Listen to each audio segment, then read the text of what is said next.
Emma. Chapter 1. Emma Meets Harriet. Emma Woodhouse was beautiful, clever, and rich. She was a young woman who had a comfortable life with her father in a fine house called Hartfield, in the village of Highbury. Emma was the youngest of the two daughters of Mr. Woodhouse, who was very tolerant to his daughters. Emma was living with her father since her sister Isabella married Mr. John Knightley and moved to London. Emma was only 5 when her mother died, so her life as a young child became unhappy. But soon her father found a governess called Miss Taylor to raise and to educate Isabella and Emma. After Emma's sister married Mr. John Knightley and went to live in London, Miss Taylor became the only friend of Emma. Both Mr. Woodhouse and Emma loved her very much, and even after Emma had grown up, Miss Taylor continued to live with them.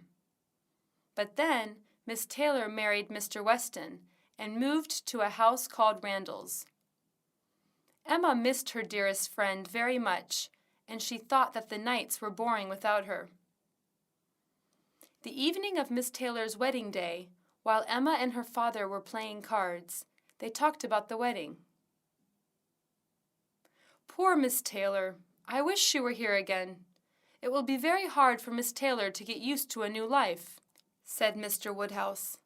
"I can't agree with you, Papa. I think Miss Taylor will like her own house and her new life. Mr. Weston is an excellent man and deserves a good wife," Emma said.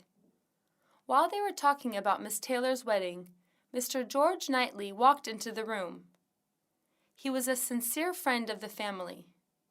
Mr. Knightley was 38, and he was a very polite man. His brother John was the husband of Emma's sister Isabella, and Mr. Knightley lived in a large house called Donwell Abbey near Highbury. He often visited Emma and her father. "How was Miss Taylor's wedding?" asked Mr. Knightley. "Who cried most?" "It was perfect. Everyone was there and happy for Miss Taylor and Mr. Weston, and nobody cried," replied Emma, trying to seem happy. "But I know how unhappy you feel without Miss Taylor." "Of course I miss her, but I must be glad to have her so happily married. You know I was the matchmaker. I decided it 4 years ago, when I saw the possibility of love between them," said Emma. "Oh, my dear Emma," said her father, "please don't make matches any more." "It was only a lucky guess," said Mr. Knightley, shaking his head. "They did not marry with your help." Emma did not answer, because she was sure that she made the match herself, and now she was planning another match. "The vicar, Mr. ELTON, is a handsome and good man, so I wish I could help him find a wife," said Emma. "A man at 27 can choose his wife," laughed Mr. Knightley, "so let him find his own wife."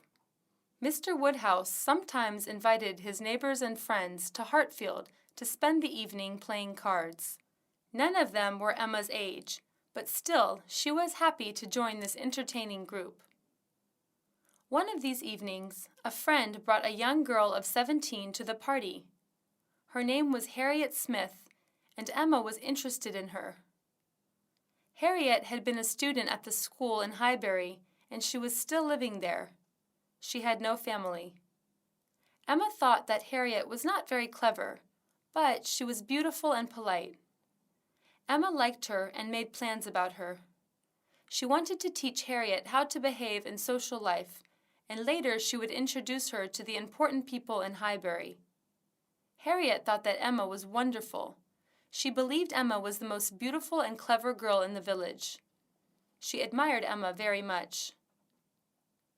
After that evening, Emma began to spend a lot of time with Harriet. She learned all about her.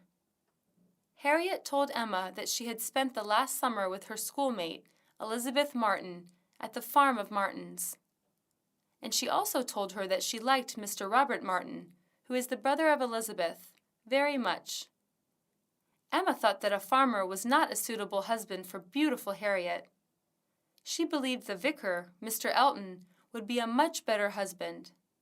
He was the clergyman of the village. So Emma decided to be their matchmaker. She introduced Harriet to Mr. Elton. After Emma decided that Mr. Elton was the right person for Harriet, she spoke to him about Harriet, and to Harriet about him. "Mr. Elton is a real gentleman," said Emma. "If you compare Robert Martin to him, you will definitely notice the differences between them." "Did I tell you what Mr. Elton said about you the other day?" Mr. Elton started to visit Hartfield more frequently. Emma was sure that her matchmaking plan was working well. One day, while Emma, Harriet, and Mr. Elton were sitting in the living room of Hartfield, Emma wanted to paint a picture of Harriet. But Harriet was a bit ashamed and said no. But Emma and Mr. Elton convinced her. Mr. Elton was immediately enthusiastic and said it was a good suggestion. Emma was a good painter, and she painted Harriet well.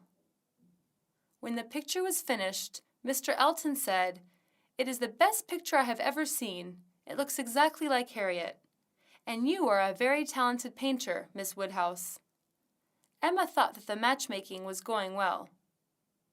The next day, Harriet came to Hartfield with a big surprise. "Miss Woodhouse, you will never believe it. Mr. Martin has written to ask me to marry him," cried Harriet. She was very excited. Emma did not like that unwelcome news and saw the eagerness to say yes in her eyes. "Of course you will say no to him, won't you?" asked Emma. But she knew Harriet wanted to say yes. "I'm not sure, Miss Woodhouse. Should I refuse him?" "This must be your own decision, Harriet. This is something you should decide yourself. But, you know, he is only a farmer. He is not your equal, and if you marry him, we will not see each other any more. I could not visit a farmer's wife." So poor Harriet refused the offer of Mr. Martin, and she was unhappy all evening. The next day, Mr. Knightley came to Hartfield to visit Emma. They were in the garden, and they began to speak about Harriet. "Your pretty friend can take good news today," said Mr. Knightley. "If you talk about the marriage offer of Mr. Martin, she was asked yesterday and refused it." "What? Are you sure?" "Harriet was lucky that he liked her. She couldn't find a better husband. She is a really foolish girl." "Yes, I am sure, because I saw the answer." "You mean you wrote it," he said. He was very angry with her. "You insisted that she say no. I know that this was your idea." "No, it was not. He can be a very pleasant young man, but I think he is not Harriet's equal." "Oh, so who is Harriet's equal?" "She has no family and money. She had had an ordinary life until she met you. And you know that she is not intelligent." "She is not intelligent, but she is beautiful, and Mr. Martin is only a farmer." "But Martin is a polite and clever man. He has a big home and farm. He is deeply in love with Harriet." "You are wrong, Mr. Knightley. Harriet can marry someone much better than Mr. Martin."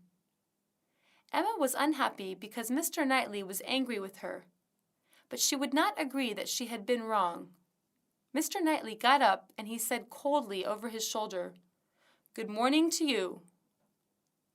Chapter 2. A Marriage Offer. Emma thought her plan about Harriet and Mr. Elton was succeeding, but she was sorry that Mr. Knightley was still angry with her. When she saw him again, she understood he had not forgiven her. Harriet was preparing herself a book of poems, and some of her friends had suggested their favorites for the book. At first, Mr. Elton had not accepted, but next morning he gave his poem to Emma and left the room. It was called to Miss— "Oh, Harriet," said Emma excitedly, "it was addressed to you. He means it for you, of course." They read the poem together and saw that it was a very pretty love poem. "Mr. Elton, I don't believe he really is in love with me," cried Harriet with a big smile on her face. The next day, Emma visited Harriet's family, a poor and sick family who lived a little way of Highbury. Emma was very kind. She brought food and clothes to the children. On the way to their little house, they passed near Mr. Elton's house. "What a lovely house it is," said Emma, looking to Harriet. "One day you will live here." "Oh, Miss Woodhouse, I hope so." They continued their walk and visited the family. It was a fine and happy day for all of them. A few days later, Isabella and her family came to Hartfield for Christmas. Mr. Woodhouse was delighted to see them all again. That night they were all happy together. They talked about Mr. and Mrs. Weston and other neighbors. Mr. Weston invited them all to his house for dinner on Christmas Eve. Mr. Elton and Harriet were also invited. But the day before, Harriet had a bad cold and could not go. On the evening, Mr. Elton sat next to Emma. He was interested in Emma and he enjoyed himself very much. So Emma got angry with him. She thought that while poor Harriet was so ill, he could not be happy. She tried to speak about Harriet, but he only said, "It is a pity, but we must hope she will soon feel better," and began to talk about something else. At dinner, Mr. Weston spoke with Emma about his son, Frank. "We have some good news, Emma. We have had another letter from my son this morning, and he is coming to visit us in a fortnight," he said excitedly. "That's wonderful, Mr. Weston," said Emma, smiling, because she wanted to meet Frank very much. Everybody in Highbury knew about Mr. Weston's son, Frank, but nobody had seen him before. He had said he was coming several times, but each time something had happened to impede his visit. He was at the same age as Emma. She thought that she could marry Frank probably. After Mr. Weston's first wife had died, Frank's rich uncle and aunt, Mr. and Mrs. Churchill, adopted young Frank. They had no children, so they loved him as their own child, and Frank changed his name to Churchill. Frank had not met his father's new wife yet. The evening was very pleasant, but when they left for home, it started to snow. There were 2 carriages for guests. Mr. Woodhouse, John, and Isabella rode in the first carriage. Emma and Mr. Elton were alone in the second, and suddenly Mr. Elton jumped up from his seat to sit next to Emma. He took her hand in his and looked into her eyes. "Emma, I love you, and I will die if you refuse to marry me." "Oh, Mr. Elton, what are you saying? You cannot love me, you love Harriet," cried Emma, moving across the carriage. "Harriet?" cried Mr. Elton. "I've never thought of marrying Harriet. You are the one I love. How can you think that?" he asked. "But the poem and the painting." "Of course, the poem was for you, and I thought the artist was wonderful, not the subject." Emma was shocked and kept silent for a few minutes. "Your silence makes me think you accept my marriage offer," said Mr. Elton. "Mr. Elton," said Emma angrily, "please stop this at once. I don't want to marry anyone at present." They were too angry to say another word, so neither Emma nor Mr. Elton spoke for the rest of the journey. When the carriage stopped outside Mr. Elton's house, they said a cold good night. Emma could not sleep. She felt very sad and guilty for Harriet. She was guilty because she had persuaded Harriet that Mr. Elton loved her.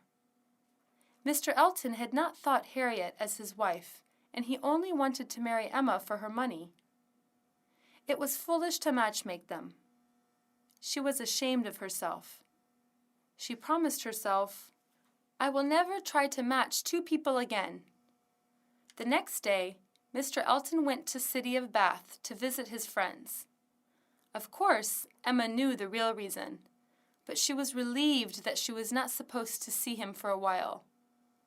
The next thing she must do was to speak to Harriet and tell her everything. When Harriet learned the news, she cried a lot, but she did not blame Emma. She still believed that Mr. Elton was a wonderful man.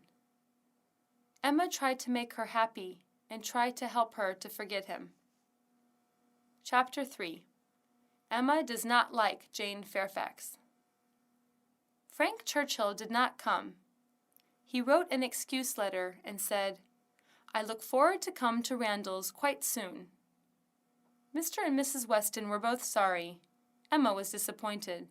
She gave Mr. Knightley the news. "Well, I dare say, if Frank Churchill really wanted to come, he could," said Mr. Knightley.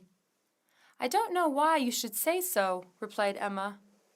She was surprised. His aunt and uncle might have not given permission to him. "He is 23. A man in his age does not need to take permission. I think he is a weak man." "Well, I don't agree," said Emma coldly. "I believe he will come to Highbury as soon as he can, and I want to meet him."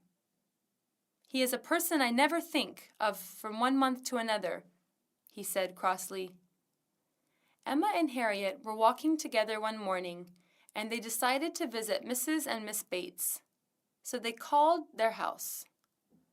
Mrs. Bates was an aged widow, and she was living with her daughter, Miss Bates, who was a very talkative woman.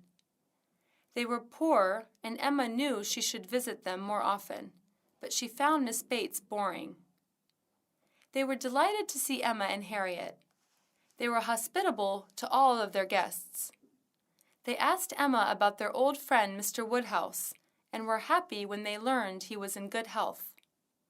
"Have you heard from Miss Fairfax recently? I hope she is well," asked Emma. Jane Fairfax was Miss Bates' niece. After her family had died, she started to live with a friend of her father and his family. Mr. Campbell was a rich man, and they were living in Weymouth together. Jane wrote to her aunt regularly and visited them. Jane Fairfax was the same age as Emma, but they did not like each other. Jane was clever and beautiful, and Emma was a little jealous of Jane. "Ah, yes," replied Miss Bates. "We have had a letter just this morning. Jane is coming here next week for 3 months. Mr. Campbell and his family are going to Ireland, but Jane decided not to travel with them because she had a bad cold recently." "Really? I hope she will be fine here," said Emma, trying to sound interested. "You are extremely kind, Miss Woodhouse. Please let me read you the whole letter," said Mrs. Bates. "Oh, I'm sorry, but my father is waiting for us," replied Emma, and she left the house with Harriet. After a couple of weeks, Emma invited her neighbors to Hartfield for an evening of music, and the evening was pleasant. Jane Fairfax had come to Highbury, and Emma had also invited Jane to the party. Emma played piano, and she insisted on Jane Fairfax to play the piano. Jane played much better than Emma. Emma tried to be friendly to her, but Jane was quiet and a little cold. "When you were in Weymouth, you met Frank Churchill, didn't you?" asked Emma. "Yes, I did," replied Jane. "Was he handsome?" asked Emma cheerfully. "People think so." "I think he sounds a sensible and nice man. Do you agree?" "I do not know him myself well, but people find him polite." Emma found the conversation difficult. She was not satisfied. Emma disliked Jane more than before, and she could not forgive her. The next day, while Emma and Mr. Knightley were sitting together, Miss Bates and Jane Fairfax called at Hartfield. They had some interesting news to tell. "Oh, my dear sir, how are you this morning? My dear Miss Woodhouse, have you heard the news? Mr. Elton is going to be married," said Miss Bates excitedly. "Really? But he has only been away for 4 weeks," said Emma. She was surprised. "He is a lucky man. He is going to marry a Miss Hawkins from Bristol. I have heard that she is a beautiful and rich young woman." "Mr. Elton will have everybody's wishes for his happiness," said Emma. But she thought he had wanted to marry her only for her money, and that's why he asked her and not Harriet to marry him. Emma was sorry for Harriet, and she wanted to give the first information herself before she heard it from Miss Bates or someone else. When Harriet came to Hartfield, she seemed very excited. "Miss Woodhouse, what do you think has happened?" asked she. Emma thought she knew about Mr. Elton, but it was a different story. Harriet had met by chance with Mr. Martin and his sister Elizabeth. They had spoken for some minutes, and then Harriet left them to come to Hartfield. For a while, Harriet could not think about anything else. Emma could see how excited Harriet was, and Harriet was not shocked by the news about Mr. Elton with the help of that event. Mr. Elton came back to Highbury for a short visit before the wedding. Everybody in Highbury spoke about Miss Hawkins and Mr. Elton for a long time. Miss Hawkins came from a rich family with money. Emma saw once or twice Mr. Elton, but poor Harriet always seemed to see him. She looked very much in love with Mr. Elton and became unhappy. But, luckily, Emma heard some news from Mr. Weston. "Dear Emma, we have had a letter from Frank this morning. He is coming tomorrow. He will stay with us for a fortnight. I shall soon bring him to Hartfield." Emma was delighted. She wanted to meet Frank Churchill, and she hoped Mr. Elton might be talked less when he came to Hartfield. Chapter 4. Frank Churchill Appears. The next morning, Mr. Weston and his son came to visit Emma and her father. Frank Churchill was a very good-looking young man.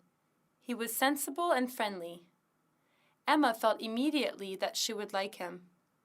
Frank Churchill asked her lots of questions. "Do you like walking and riding? Do you have a large neighborhood? Do you have balls?" They talked about Mrs. Weston. Frank said that he liked her at once.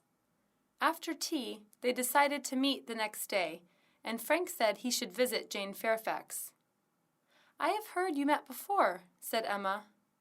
"Jane is a very elegant young woman." He agreed to it, and he said yes quietly. The next day, Frank visited Emma with Mrs. Weston. They walked together into Highbury. They stopped at the Crown Inn. "What a wonderful place!" exclaimed Frank. "This is good enough for a party. Why don't we have a ball here?" "But it's not used for balls anymore," replied Emma. "I think it should be used again, and Miss Woodhouse, you must provide it," he said. Everyone in Highbury, except Mr. Knightley, seemed to think Frank was a very good young man, and when Mr. and Mrs. Cole, who lived in Highbury, decided to have a party, they invited Frank too. Everybody was there. There was music and there might be dancing. It was a good night. At dinner, Frank Churchill sat next to Emma. She wondered whether other guests thought she and Frank were a good couple, and they started to speak about daily events. But then, Emma overheard Mrs. Cole say something interesting. "This morning, when I visited Miss Bates, I saw an elegant piano. It arrived today, and nobody knows who sent it. But Jane Fairfax has a piano now," said Mrs. Cole. "Interesting," said Emma. "I really wonder about the one who gave her this expensive present." "Maybe Jane Fairfax has an admirer," Frank said, smiling. "I don't think so. Mr. Campbell sent it, I dare say. You know he loves Jane as his own daughter. She is not that kind of person who looks for a husband." "You are right," agreed Frank. After dinner, Mrs. Weston came and sat next to Emma. "Emma, I think the one who sent the piano to Jane is Mr. Knightley," said Mrs. Weston. She was talking quietly. "What?" exclaimed Emma. "Dear Mrs. Weston, I think you are making a joke." "No, I'm not. Do you know how Miss Bates and her niece arrived here tonight?" "I think they walked." "Oh, no. Mr. Knightley offered his carriage. It is cold, and he is worrying about the health of Jane." "But you know, Mr. Knightley is a polite man," said Emma. "It can be more than politeness. You know he loves listening to Jane. He always praises her character and voice. He could be the secret admirer of Jane." "No, no, Mrs. Weston, you are wrong. They are too different, and Mr. Knightley doesn't want to marry like me. He is happy by himself," said Emma confidently. Later, Mr. Cole asked Emma to play the piano. Emma played it and sang some songs with Frank. Everybody in the Hole thought they were a good couple. After the music, Everyone wanted to dance. Frank was the first to ask Emma, and Emma enjoyed dancing with him. At the end of the night, Frank took Emma to her carriage. "Dancing with you was wonderful, and I'm sure nobody at the ball can dance as well as you." "Thank you," said Emma, embarrassed. The ball at Mr. and Mrs. Cole's house had been an enjoyable one. Frank and Emma decided to arrange another ball. They thought Crown Inn was the best place for the party. Mr. Weston happily agreed to pay the cost of using a large room of Crown Inn for the evening, and Mrs. Weston also took the responsibility of preparations. Emma said her opinions and helped Mrs. Weston. As people heard the news about the ball, they were very excited. Frank asked Emma to have the first 2 dances with him, and Emma didn't refuse him. Jane said she was looking forward to the ball, but Mr. Knightley was the only one who did not seem interested. Emma didn't know the reason, but perhaps he was angry, because Emma had not talked to him about her plans before she began to get things ready with Frank. The next day, Emma and Harriet went shopping in Highbury. In town, they came across Frank and Mrs. Weston. "We're just going to Miss Bates, because we wonder Jane's new piano and want to listen to Jane playing it. Why don't you come with us?" asked Mrs. Weston. Emma and Harriet joined them, and so they all went to Miss Bates' house together. While they were listening to Jane play the piano, they heard Miss Bates talking to somebody from the window. It was Mr. Knightley riding his horse past the house. "Mr. Knightley, thank you for sending your carriage for us last night," said Miss Bates. "Miss Woodhouse and Miss Smith are here. Please come in and have a tea with us." "Well," said Mr. Knightley, "for 5 minutes I can come perhaps." "Oh, very good. Mrs. Weston and Frank Churchill are also here," said Miss Bates. No, not now. Thank you, Miss Bates. I have to go to Kingston as fast as I can. Perhaps some other time," said Mr. Knightley, and rode away. Unfortunately, a few days before the ball, Frank took a letter from his uncle. Mrs. Churchill was very ill, and Frank must return home immediately, it said. There was nothing to do. Frank started his preparations to go back home. He came to Hartfield to say goodbye. Emma was very upset because Frank was going and all their plans were ended. "Ah, Miss Woodhouse, our poor ball must be quite given up," said Frank. "I'm sorry, but if you come again we can have it," said Emma unhappily. "Yes, Miss Woodhouse, it has been a wonderful fortnight. I'll try to come back as soon as I can. I will miss you." "Goodbye," said Emma. She thought, "He must really be in love with me." Chapter 5. Mrs. Elton arrives to Highbury. After Frank had gone, Emma felt alone. It was a sad change for Emma. Her life seemed quiet without Frank. But after a while, she began to think about Frank less. She was not really unhappy without him. Soon she thought of him as only a dear friend, not a lover. Then Emma heard that Mr. Elton and his new wife arrived in Highbury, and everybody was talking about them. Emma was sorry for Harriet, because she knew Harriet did not forget Mr. Elton completely, and she was very worried about seeing Mr. Elton again. But they had to visit Mr. Elton at home. As soon as Emma saw Mrs. Elton, she understood that Mrs. Elton was a very rude woman. She was not elegant and talked a lot. It was a short visit. Emma did not like her, but she had to invite them to Hartfield. Mrs. Elton dressed well, but she was not elegant, and she thought herself as a lady.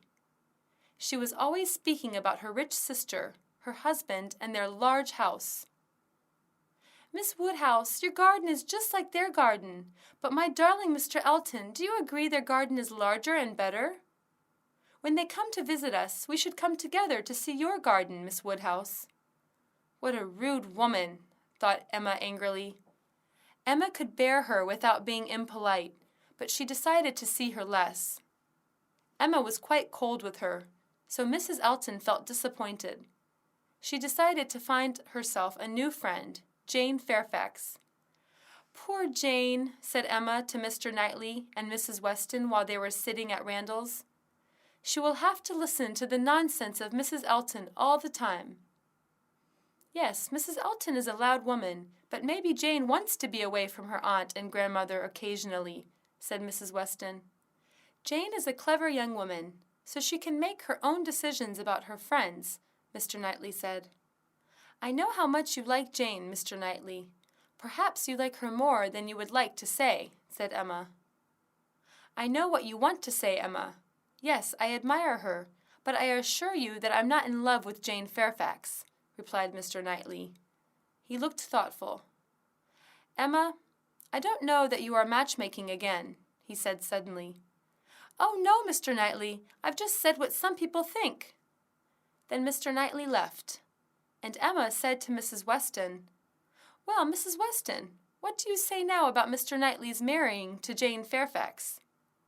"My dear Emma, Mr. Knightley says himself he doesn't love Jane so frequently that if he really falls in love with her one day, it won't be a big surprise."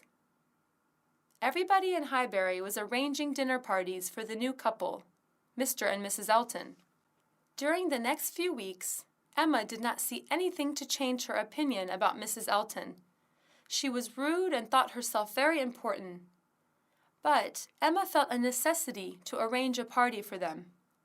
She invited the Westons, Mr. Knightley, and Miss Fairfax. Harriet said she could not come. Emma knew the reason, of course. Poor Harriet. She did not want to see Mr. and Mrs. Elton together.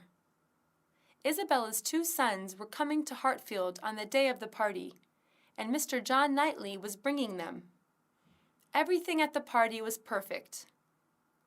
Miss Fairfax and Mr. John Knightley were talking. "While we were walking to Hartfield this morning, we met you. It had just started to rain. I hope you didn't get wet, Miss Fairfax," said John Knightley. "I went only to the post office," replied Jane. "I go there every morning to take my letters." "But you must take care of your health. I think no letter can be more important than your health," he said. Emma and Mrs. Elton had been listening to the conversation. "Going to the post office in the rain? My dear Jane, how could you do such a thing?" said Mrs. Elton loudly. Jane very patiently told her that she had not caught a cold. "Oh, don't tell me! You don't know how to take care of yourself. I will tell our servant to take yours when he goes to fetch our letters." "You are very kind, but I really cannot agree to it," said Jane earnestly. Emma asked herself, who might be writing to Jane? Who can this mysterious person be? Dinner was finally ready. Emma took Jane's arm, and they walked into the dining room together, as if they were best friends. After dinner, Mr. Weston arrived. He was smiling. "I've just come back from London with good news about Frank. The Churchills are going to stay in Richmond for a few months. It is only 9 miles from here, so Frank will visit us often." Every guest said they were delighted. Emma felt excited, but she was sure that she did not love Frank, and she hoped he might come back to Highbury less in love with her than before. After a short time, Frank came to Highbury and visited Emma. They talked and laughed a lot. But during the visit, Emma realized that Frank was really not in love with her. He stayed at Hartfield only 15 minutes and left to visit other neighbors. The Westons decided on a date for the ball, since Frank was very near to Highbury. Now everybody in Highbury was waiting for the ball. Chapter 6. The Ball at the Crown Inn. The day of the ball, Emma and Harriet traveled to Crown Inn together. Everything seemed excellent. Frank seemed happy to see Emma again. When all guests arrived, Frank asked Emma to dance with him. Emma happily accepted. Everyone was having fun. Mr. Knightley was speaking with some old men. He did not like dancing. Emma thought it was a pity he did not like either dancing or Frank Churchill. When it was time for the last 2 dances before dinner, Emma noticed that Harriet was alone. She had no dancing partner. Emma was upset for her, but she could do nothing for her. Mr. Elton was standing next to Harriet, but he did not ask her to dance. Mrs. Weston came near to Mr. Elton. Emma was quite near them, and she could hear everything. "Don't you dance, Mr. Elton?" "Ah, if you agreed to dance with me, I can be your partner." "Oh, thank you, but I would get you a better partner than myself, Miss Harriet Smith." "Miss Smith? I'm sorry, but my dancing days are over. You will excuse me." Mrs. Weston was shocked and said no more. Harriet was very embarrassed and she blushed. Emma was watching the event. She got angry with Mr. Elton because of his rude behavior. After a while, Mr. Knightley walked across the room and asked Harriet to dance. Emma thought that nobody could be as polite as Mr. Knightley, and she noticed he was also a very good dancer. After dinner, when they were all in the ballroom again, Emma decided to speak with Mr. Knightley. "You are very kind, Mr. Knightley. Thank you," said Emma. "Emma, they wanted to worry not only Harriet, but also you. Why are they your enemies?" asked he. "You are right, Mr. Knightley. I made a big mistake. You know I tried to match-make Harriet and Mr. Elton," she replied. "Miss Smith has a better character than Mrs. Elton. It is easy to talk to her, unlike Mrs. Elton, so I think Mr. Elton made a big mistake." Just then, Mrs. Weston came and said, "Come on, it is time for the last dance." "Who are you going to dance with?" asked Mr. Knightley. "With you if you ask me," replied Emma. "I will," said Mr. Knightley, offering his hand. "You know we are not brother and sister," said Emma. "Brother and sister? Of course not." The next day, Emma woke up happily. She thought that dancing with Mr. Knightley was the best memory about the ball, and they were friends again. Frank was going back to Richmond, so when he entered the garden with Harriet, Emma was surprised a lot. Frank was holding Harriet's arm, and Harriet seemed pale and frightened. Frank explained, "I've met Miss Smith on the way to Highbury. Some gypsy boys had chased her, so she was very frightened. But luckily I was walking and saved her." "Oh, it was very frightening, Miss Woodhouse," said Harriet, crying. "But luckily Mr. Churchill rescued me." After Harriet had felt better, Frank left. Emma thought that this event could be the beginning of love between Harriet and Frank. About a fortnight later, while Emma and Harriet were sitting together, Harriet gave a secret to Emma. "Miss Woodhouse, you should know that I don't think of Mr. Elton, and I feel nothing for him. There is a perfect man, but I know he could never love me." Emma was excited. She was sure Harriet was talking about Frank, but she was hopeless because of Frank's rich family. "Ah, Harriet, I remember how he saved you, but you again must not hope for too much. You know we made a big mistake about Mr. Elton, so we shall never speak about this subject again. We shall never speak his name," said Emma. One day Mr. Knightley said to Emma, "Dear Emma, I'm full of doubts about Miss Fairfax and Frank Churchill. Once or twice I had seen a certain look pass between them. I think Frank has a liking for Jane Fairfax." "Jane Fairfax!" cried Emma. "Oh, no, Mr. Knightley, I assure you that there is no love between them." Mr. Knightley said no more and was silenced. A few weeks later, Mr. Knightley invited his neighbors to his house, Donwell Abbey, to pick up some strawberries. It was a big house with beautiful gardens. The weather was fine. Mr. Knightley and Harriet were walking and speaking. Emma was surprised to see them together, but she happily joined them. Frank had been invited, but he still had not arrived by lunchtime.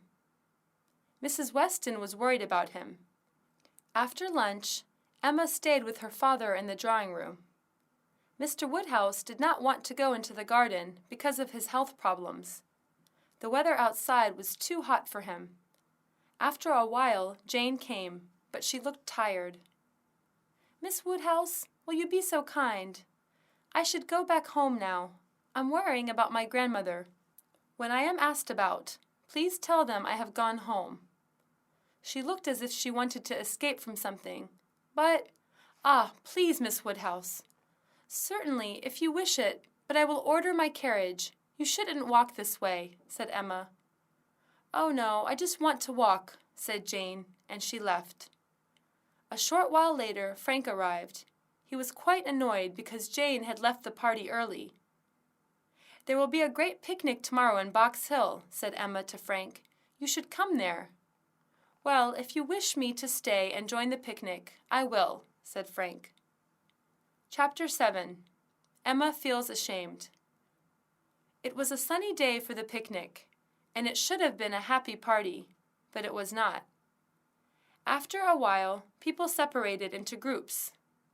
The Eltons walked together. Emma and Harriet went with Frank, and Mr. Knightley was interested in Miss Bates and Jane. Emma was bored because Frank was very quiet. She had never seen him so silent. At lunch, they were all together again, and so it was better. Frank became much happier and tried to amuse Emma. "Ladies and gentlemen, Miss Woodhouse desires to know what you are all thinking of. Please say something to entertain her. Everybody must say 3 things. A poem or 3 silly things can be. Miss Woodhouse promises to laugh at them all," said Frank. "Oh, very well," exclaimed Miss Bates. "I assure you that I can say 3 silly things as soon as I open my mouth." Emma could not stop herself. "But, Madame, you must say only 3 things at once. It can be very difficult for you." Miss Bates felt ashamed, and she looked very hurt, and the others were all silent. "Ah, yes, I will try not to say more than 3, said Miss Bates quietly. While Mr. Weston was playing the game, Mrs. Elton got up quickly and said, "I don't like a game like this. Please pass Mr. Elton and me. We have nothing to say." After these words, they went for a walk, and a few minutes later Mr. Knightley, Jane, and her aunt followed them. Emma was not enjoying herself, so when the servants came to say that the carriages were ready, she was pleased. While she was waiting for her carriage, Mr. Knightley came and said angrily, "Emma, I should talk to you. How could you be so cruel to Miss Bates?" "Ah, but I only wanted to make a joke. And you know Miss Bates is a really talkative woman," replied she. "You know she is a poor woman, and she is not as lucky as you in life. Although she speaks a lot, she is a very kind person. You were very rude to her, and you have hurt her." After these words, Mr. Knightley left hurriedly.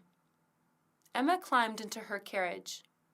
She was embarrassed because she knew that Mr. Knightley was right. Emma had never been so depressed, and tears ran down her face. The next morning, Emma was very unhappy. She knew she had been wrong, and was certain she would never do it again. She decided to visit Miss Bates. "Miss Woodhouse, you are welcome," said Miss Bates, but Emma thought her voice was not as friendly as usual. "Where is Jane?" asked Emma. "She doesn't feel well, so now she is in her bed. I don't think she can see anyone today," replied Miss Bates. "I hope she will feel better soon," said Emma. "My mother and I are very unhappy because Jane will have to leave us within a fortnight. She will work as a governess for a Miss Smallridge. She will look after her 3 small children. Mrs. Elton has arranged everything," Miss Bates said. Emma stayed a little longer and then walked home. She was sorry for Jane. She wanted to help her, but she thought it was too late now. When she came back home, she found Mr. Knightley and Harriet sitting with her father. Mr. Knightley seemed more serious than usual. "Emma, I'm going to London to spend a few days with John and Isabella, and I wanted to see you before I go away," said Mr. Knightley coldly. Emma was sure that he had not forgiven her. "How were Mrs. and Miss Bates, Emma?" asked her father. "Dear Emma has visited them this morning, Mr. Knightley," said Mr. Woodhouse. Emma looked at Mr. Knightley and believed he seemed pleased, but he said nothing. He took her hand, said goodbye, and then left immediately. Emma thought they were friends again. In the next few days, Emma was interested in Jane. She tried to help her. She invited her to Hartfield, and she offered to take her out in the carriage, but every offer of Emma was refused by Jane. "Miss Fairfax thanks you, but she does not want any kindness from you," said a letter from Jane. Emma did not blame her, but felt sad for her. Chapter 8. A Secret Engagement. The following day brought news from Richmond. Frank's aunt, Mrs. Churchill, had suddenly died. Everybody in Highbury was sorry for her. Emma thought if Frank wanted to, he would be able to marry Harriet. One morning, about 10 days after Mrs. Churchill had died, Mr. Weston came to Hartfield. "Emma, you should come with me now. Mrs. Weston wants to speak to you at once." And they went to Randall's. Emma could not guess what might be so urgent. When they arrived there, Emma realized that Mrs. Weston seemed so ill. Mr. Weston left them alone. "Mrs. Weston, are you ill? What has happened?" asked Emma. "My dear Emma, I don't know how to tell you this. It's about Frank. Frank is in love with a young lady." Emma first thought about herself, then Harriet. "Frank and Jane Fairfax have been secretly engaged since last October. They were engaged in Weymouth, and nobody knows this," said Mrs. Weston. "Jane Fairfax! My dear God! So they've deceived us!" exclaimed Emma. She was shocked. "It hurt me, Emma, but we will not especially excuse his behaviors to yours." "To me? Ah, Mrs. Weston, I understand you. You think that I love Frank." "Don't you?" asked Mrs. Weston. She looked surprised. "Don't worry about me. When we first met, I liked him for a while. But at least for 3 months, I've cared nothing about him, and I don't love him. We are only friends." "Ah, Emma!" cried Mrs. Weston. "I'm relieved very much." But Frank was very wrong. He might have made me love him. And Jane, she was jealous of me because of Frank. Does Frank know that Jane will work for Mrs. Smallridge? "Yes, he has learnt it this morning and has gone to speak with Jane. Frank has said they had problems in their relation. But Frank had spoken about Jane with his uncle, and he had accepted their marriage." "I congratulate you. They are a good couple," said Emma. While she was going back home, she thought about Harriet. "Harriet, poor Harriet. I'm sorry because we made the same mistake again. How will I tell Harriet about this engagement?" When she arrived home, she found Harriet waiting for her. "Miss Woodhouse, have you heard the news? Frank Churchill and Jane Fairfax are engaged. I just saw Mr. Weston, and he said it," she said, smiling. Emma was surprised because she saw no expression of sadness on her face. "Harriet, I am sorry because I encouraged you to love Frank." "Me?" cried Harriet. "I have never thought about Frank, and I don't love him. Yes, we agreed not to say his name, but you made a mistake." "Harriet, what do you mean? You told me how you felt when he rescued you from the gypsies." "Oh, no, I was thinking of somebody much better than Frank Churchill. He rescued me at the ball. He came and asked me to dance when Mr. Elton would not dance with me, and there was no other partner in the room." "Good God! You are talking about Mr. Knightley. You know it's impossible," said Emma, trying to be calm. "I don't think it's impossible. You said strange marriages can be. And Mr. Knightley has behaved very warmly toward me for a while. He could be in love with me," said Harriet happily. Emma was shocked. She couldn't think of him with Harriet, and she realized that she was deeply in love with Mr. Knightley. That night she could not sleep and thought about Mr. Knightley all night. She blamed herself because she did not let Harriet marry Mr. Martin, and she wanted to match her with Mr. Elton. Then she believed Harriet loved Frank. Next morning, Mrs. Weston visited her. "I spoke with Jane. She was embarrassed and blamed herself. She thought Frank was in love with you, so she decided to leave Frank and work for Mrs. Smallridge. But now everything is clear. She will not go," said Mrs. Weston. "Poor girl! I hope she is not angry with me," said Emma. "No, she said you behaved to her in a very friendly way," replied she. Chapter 9. Wonderful News and 3 Weddings. The next morning, Emma felt herself very lonely and depressed. She was thinking of him and Harriet. While she was walking in the garden, Mr. Knightley arrived. They walked together. He was silent. Emma tried to be calm, but she thought that Mr. Knightley and Harriet may marry one day. Later, Emma decided to speak. "I have some interesting news to talk about. Frank Churchill and Jane Fairfax are going to be married," she said, trying to smile and to sound cheerful. "I've heard that already," replied he. "Dear Emma, I can see that you are very unhappy, but time heals everything. Believe me, you will forget him quickly," he said softly. "Mr. Knightley? You are very kind, but you are mistaken. I have never loved Frank Churchill. We are only friends. I just enjoyed being with him, and he was only trying to hide his love for Jane." Mr. Knightley was surprised and held her hand, with hope in his eyes. "Emma, I need to say something to you. Please listen to me." He looked very excited. "I've always loved you. Everything I say to you is true. I have always loved you. Will you marry me?" Emma was very happy now, so she replied at once, "Yes, Mr. Knightley, I will marry you, and I love you more than anyone."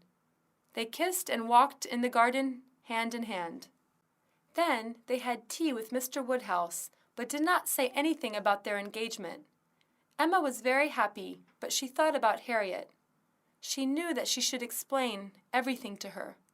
She wrote a letter to Harriet and said she and Mr. Knightley wanted to marry. Emma wanted to make a good change for her friend. So the next day she wrote a letter to her sister Isabella to invite Harriet to London for a fortnight. Because she did not want to make Harriet unhappy with her engagement. After Harriet had gone to London, she felt herself more comfortable and enjoyed being with Mr. Knightley.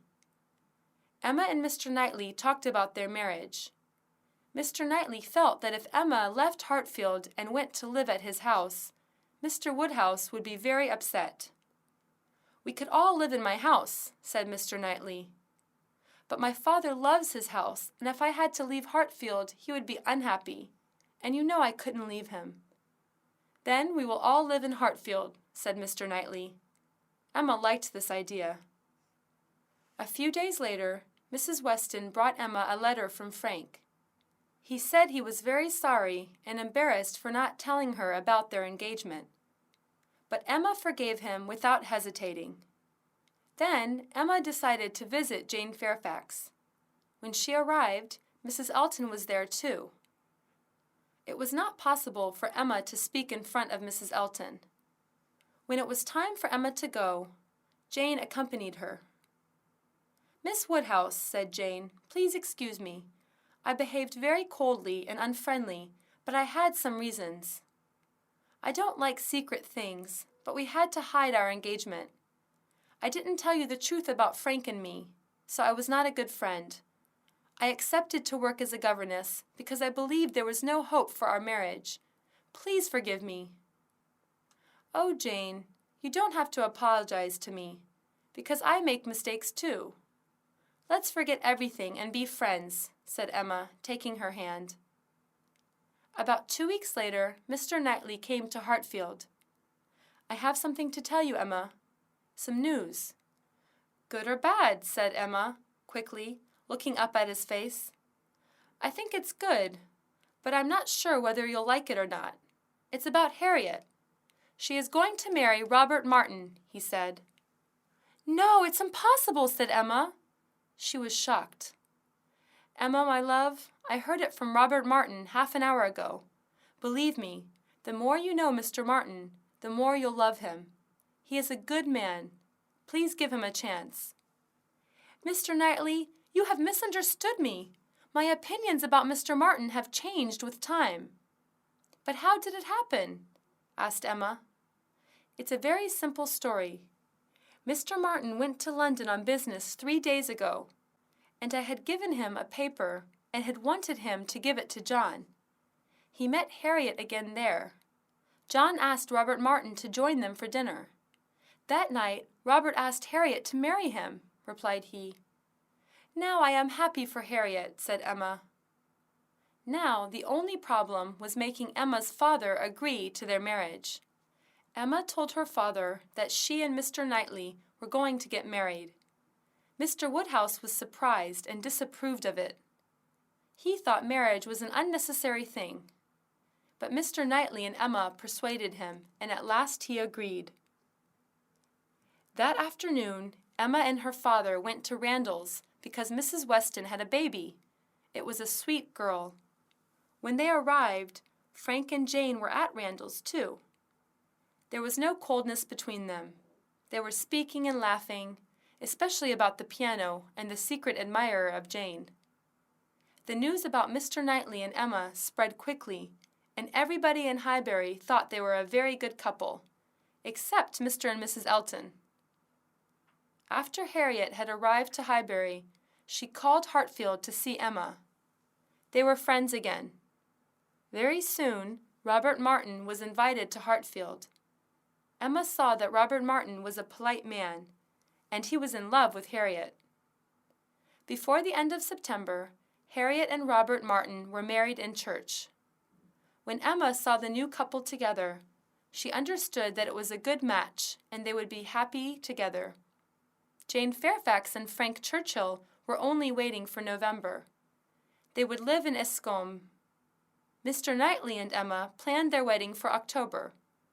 The time passed so quickly, and finally Emma and her fiancé married. It was very much like other weddings. There was a small group of good friends. Everyone was happy for them. Especially the new bride looked completely happy and perhaps never thought about matchmaking again.